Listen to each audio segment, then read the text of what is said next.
অনেক দিন ধরে না প্রচুর মিষ্টি খাওয়া হয়েছে, তাই জন্য মিষ্টির রসগুলো না পুরো জমে গেছে। তো বরকে বলেছিলাম যে চাটনি করব, একটু টক জাতীয় কিছু আনতে। তারপরে ভাবলাম যে টক সেরকম কিছু এখন পাওয়া যায় না, কারণ এখন সেরকম মানে চালতা ফালতাগুলো না একদম মানে পেকে গেছে, অতটা ভালো ভালো হবে না। তাই জন্য বললাম যে একটু সিমুই নিয়ে চলে এসো, তো সিমুই বানিয়ে নেওয়া যাবে। তো এদিকে দেখো আমার বর সিমুই নিয়ে চলে এসেছে। আর এদিকে আমি বাসন ফাসনগুলো দেখো এদিকে মানে গুছিয়ে নিয়েছি দুপুরবেলা, মানে বাসন ফাসন যে শুকনো বাসন যে যা থাকে সেগুলো সুন্দর করে গুছিয়ে পুছিয়ে নিয়ে। আর দুপুরবেলা তো আমি ফাঁকা থাকি, তো মনে হলো দুপুরবেলা এই টাইমটায় আমি বসে বসে আস্তে আস্তে করে নেবো, জিনিসটা ভালো হবে। এদিকে দেখো সব ইনগ্রিডিয়েন্টসগুলো নিয়ে বসে গেছি। আর এটা হলো গিয়ে মিষ্টির রসটা এরকম কালারটা লাগছে নলেন গুড়ের, তো ওই জন্য কালারটা এরকম হয়েছে। তো এদিকে ড্রাই ফ্রুটসগুলো সব নিয়ে নিয়েছি। আর মানে গরম মশলার মধ্যে এদিকে দেখো তেজপাতা আর হলো গিয়ে মানে লবঙ্গটা নিয়ে নিই, মানে এলাচ আর হলো গিয়ে দারচিনি নিয়েছি। আর এখানে এক্সট্রা রয়েছে মিষ্টির রস, সেটাও এর মধ্যে ঢেলে নিলাম। আর আর এর মধ্যে না লবঙ্গ নিই নি, লবঙ্গটা আমি দিইনি। আর এইভাবে বানাবার এই রেসিপিটা এদিকে দেখো, এদিকে নিয়ে নিলাম ঘি। ঠিক আছে, ঘিটা কালারটা দেখেছো খুবই সুন্দর, পুরো একদম গোল্ডেন মতো লাগছে কালারটা। এটা হলো গরুর মানে দেশি গরুর ঘি। আর দেখো আর এদিকে আমি শিমুগুলো কেটে নিয়েছি। আর এই রেসিপিটা না আমার দেওয়া আছে আমার আমার চ্যানেলে, তোমরা যদি দেখতে চাও এটা দেখতে পারো। মানে পুরোটাই দেওয়া আছে কীভাবে এটা এটা বানাতে হয়, আর আলাদা করে এখানে কিছু বলবো না। এদিকে দেখো এটা কিন্তু সর্ষের তেল না, দেখে মনে হচ্ছে না সর্ষের তেল, কিন্তু এটা সর্ষের তেল না। এটা হলো গিয়ে ওই ঘিটাই দিয়েছি। আর এরকম হালকা করে মানে বাদাম, তারপরে হলো গিয়ে কাজু বাদাম, আর এদিকে কিশমিশ টিশমিশ দিয়ে ভেজে নিয়েছিলাম। আর কিশমিশ ভাজতে আমার না দারুণ লাগে, কারণ কিশমিশ যখনই ভাজি না পুরো একদম পিনাট বাদামের মতো একদম মানে ফুলে যায়, পরে যদিও মানে তুলে নিলে চুপসে যায়, কিন্তু ভালো লাগে, হেভি লাগে। দেখো কি সুন্দর একদম ফুলে গেছে না পুরো, দেখে কেউ বলবে এটা কিশমিশ, মনে হচ্ছে না বাদাম। এদিকে ভেজে ভেজে নিয়েছি। আর এদিকে দেখো মানে তেজপাতা ফেজপাতা সব কিছু ফোড়ন দিয়ে আমি মানে সিমুইটা আস্তে আস্তে চাপিয়ে দেবো। আর প্রথমে না আমি এলাচটাকে মানে গোটা ভাবছিলাম, গোটা দিয়ে দিচ্ছিলাম, তারপরে ভাবলাম না যদি ফাটে একবার পুরো একদম মুখ ফুক পুরো একদম অবস্থা খারাপ হয়ে যাবে। ওই জন্য এলাচটাকে কী করেছি একটুখানি ফাটিয়ে নিয়েছি যাতে না ছিটকায়। তো এদিকে দেখো সিমুই ফুমুই দিয়ে দিয়েছি, দিয়ে আর গ্যাসটাকে না একদম মানে লো আঁচে করে দিয়েছি। আর এদিকে দুটো প্যাকেট দিয়ে দিয়েছি একসাথে। প্রথমে মানে ধরছিল না, মানে নাড়তে অসুবিধা হচ্ছিল, চারিদিকে ছিটকাচ্ছিল। তো আমি কোনোরকম ভেঙে ভেঙে নিয়ে এটাকে মানে সেট করেছি। আর এদিকে গ্যাসটাকে কমিয়ে দিয়েছি, কারণ যদি বাড়িয়ে দেওয়া হয় না পুরো একদম পুড়ে একেবারে ছাই হয়ে যাবে। তাই জন্য একদম মানে লো আছে আস্তে আস্তে করে এটাকে মানে নাড়িয়ে নাড়িয়ে এটাকে সুন্দর করে করেছি। এরপর দেখো মিষ্টির রসটা দিয়ে দিয়েছি। আর মিষ্টির রসটা না আমার একটু বেশি দেওয়া হয়েছে, এতটা মানে দেওয়া হয়তো দিলে একটু কম দিলে ভালো হতো। তো মানে মিষ্টির রসটা না খুব সাবধানে দিতে হবে। আর হলো গিয়ে আরেকটা সিমুই হয় না মোটা একটু চাউমিনের মতো, ওই সিমুইটা দিয়ে এটা আরও ভালো হয়, কারণ ওটাতে কি বলো তো, ওটাতে গলে যাওয়ার চান্সটা থাকে না। আর এটা এতটা সরু না, লাচ্ছা সিমুইয়ের মতো পুরো একদম দেখো। তো এদিকে দেখো ওই জন্য একটু মানে বানিয়ে নিয়েছি ওটা। আর এদিকে দেখো সন্ধ্যেবেলা মানে রাত্রেবেলা রান্নার জন্য মনে করলো ফ্রিজ খুলে মনে করলাম যে কী রান্না করবো কী রান্না করবো, তারপর দেখি এদিকে দেখো মনে পড়লো ক্যাপসিকাম আছে, তারপর টমেটো পেঁয়াজ সবই তো আছে, একটু পাস্তা বানিয়ে নেওয়া যাক। তো এদিকে দেখো আমি পাস্তা বানাবো বলে সব কিছু নিয়ে বসে গেছি।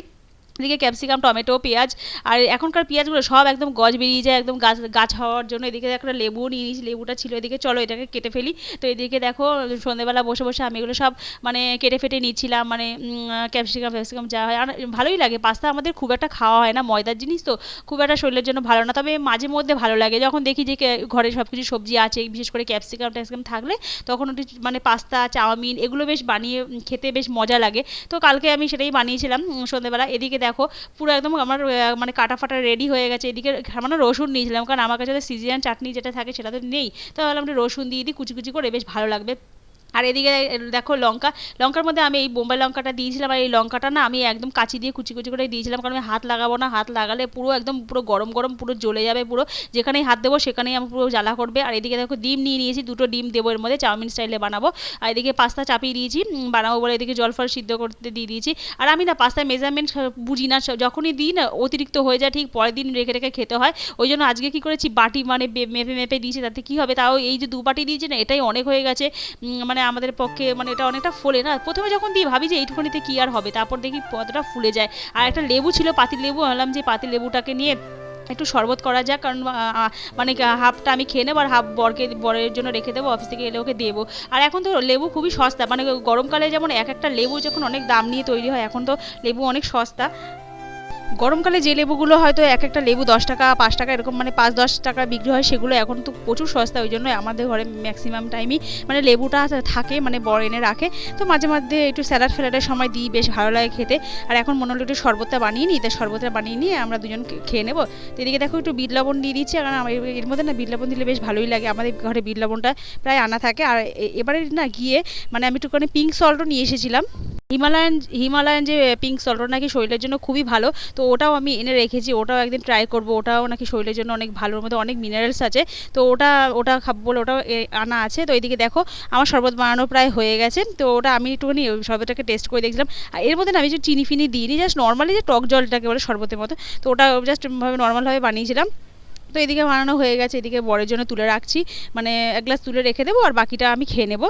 তো এদিকে দেখো শরবত টরবত আমার রেডি হয়ে গেছে। আর পাস্তা তো বানাবোই, তো ওই জন্য ওইদিকে দেখো পাস্তা ফাস্তা এদিকে বসিয়ে দিয়েছি। ওদিকে তো পাস্তা ফাস্তা সব সেদ্ধ মোটামুটি বসিয়ে দিয়েছি। আর এদিকে ডিম ফিমগুলো দেখো এদিকে মানে ভেজে নিচ্ছি। 2টো ডিম দিয়েছি, বেশি ডিম আমি দিইনি, রাত্রেবেলা খাবো তো অত বেশি রিচ ফিচ করবো না, হালকাভাবে করবো। চিকেন ফিকেন দিলে তো আরও ভালো হয়। চিকেন ফিকেন আমাদের ঘরে খুব একটা থাকে না, মানে এনে রাখা হয় না, মানে ফ্রিজে মাছটা এনে রাখি কিন্তু চিকেনটা না ফ্রিজে রাখা পছন্দ করে না একদম, বলে এখন চিকেন ফ্রিজে রেখে খেতে হবে না, মাছটা থাকলে তাও ঠিক আছে, চিকেনটা আনি না। ওইদিকে দেখো রসুন কুচি ফুচি দিয়ে আর আমি এদিকে পাস্তাটা পুরো চাপিয়ে দিয়েছি।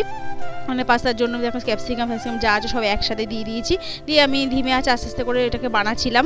আর পাস্তাটা না বেশ ভালো হয়েছিল খেতে। আর পাস্তা মানে কি বলতো, একটু সস ফস দিলে বেশ ভালো লাগে, মানে একটু সব রকমের সস ফস দিয়ে একটুখানি দিয়ে করলে বেশ ভালো লাগে। তো এদিকে দেখো এদিকে সয়া সস দিয়ে দিয়েছি, সয়া সস, তারপরে হলো গিয়ে টমেটো সস যা যা লাগে তো ওগুলোই দিয়েছি। দিয়ে একটুখানি বেশ মানে একটুখানি হালকা স্পাইসি টাইপের হয়েছিল। পাস্তাটা খেতে বেশ ভালো লেগেছে। আর আমাদের রাত্রেবেলা না এটাই আমরা খেয়ে নিয়েছিলাম, আর সন্ধ্যেবেলা আর তেমন কিছু খাইনি, রাত্রেবেলা এটা খেয়ে নিয়েছি। তো এটাই পেট ভরে খেয়ে নিয়েছি, আর আর কিছু লাগেনি রাত্রেবেলা, আর কত লাগে খেতে।